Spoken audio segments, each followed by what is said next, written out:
Let me tell you a story, not just of swords and sand, but of time itself.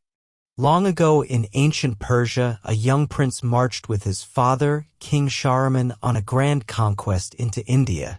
Eager to prove his worth, the prince charged into the Maharaja's palace and discovered a mysterious blade glowing with power, the dagger of time. Alongside it stood a towering hourglass filled with shimmering golden sands.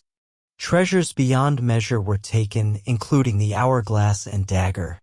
But the prince didn't know he had stolen more than just gold. He had stolen a curse.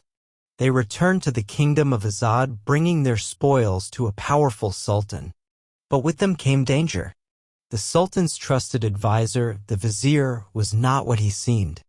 Sick and dying, he lusted for the power of the sands to gain immortality. The vizier tricked the prince into driving the dagger into the hourglass. In a flash, chaos erupted. The sands burst forth like a storm, sweeping through the palace.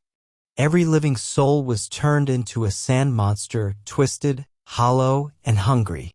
Only 3 survived: the prince, shielded by the dagger, the vizier, who had wanted this all along, and a prisoner, the sharp-witted and brave Farah, daughter of the Maharaja. Now trapped in a cursed world of crumbling halls and deadly traps, the prince had only one goal: to undo what he had done. He and Farah, reluctant allies at first, fought through waves of creatures and ancient puzzles. Along the way, the prince discovered the true power of the dagger. It could rewind time, slow it down, and even freeze enemies. It became not just a weapon, but a second chance. Through narrow escapes, fierce battles, and hidden secrets, the prince and Farah grew closer. She challenged his pride. He began to respect her wisdom. There were moments, small but meaningful, that hinted at something deeper between them. But the palace itself seemed alive, resisting their every move. It was as if time itself didn't want to be changed. As they neared the hourglass chamber, where the sands could be sealed again, doubts crept in.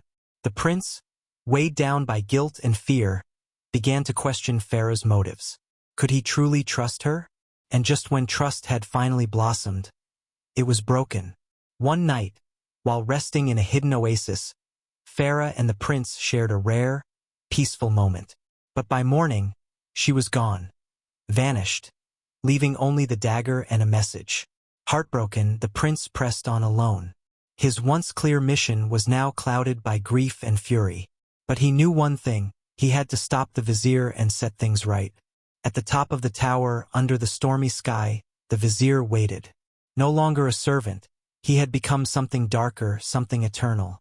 He offered the prince a choice: join him and rule time together, or die. The prince refused.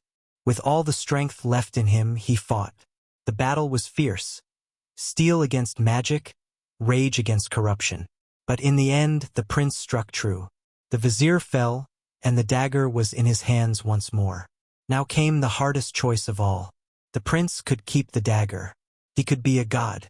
But instead, he did what no one else had the courage to do. He reversed time. All of it. Suddenly, the prince was back in the Maharaja's palace, before the war, before the sands were released. No monsters, no death, no loss. To everyone else, nothing had happened. But to the prince, the memories were real. The pain, the love, the sacrifice. He went to Farah, who now had no memory of their journey. She looked at him like a stranger. Gently, he returned the dagger. "Why are you giving this to me?" she asked. He simply smiled and said, "Most people think time is like a river, that it flows swift and sure in one direction. But I have seen the face of time, and I can tell you, they are wrong. Time is an ocean, in a storm." And with that, he walked away, leaving behind the girl who saved him, the curse he undid, and the legend he became. This was not the end of the prince's tale. Time would twist once more. Darkness would rise again. But this was the moment he became more than a warrior. He became a guardian of time, a man burdened by memory, and a hero whose name echoes through forgotten ruins and shifting sands. He was the Prince of Persia.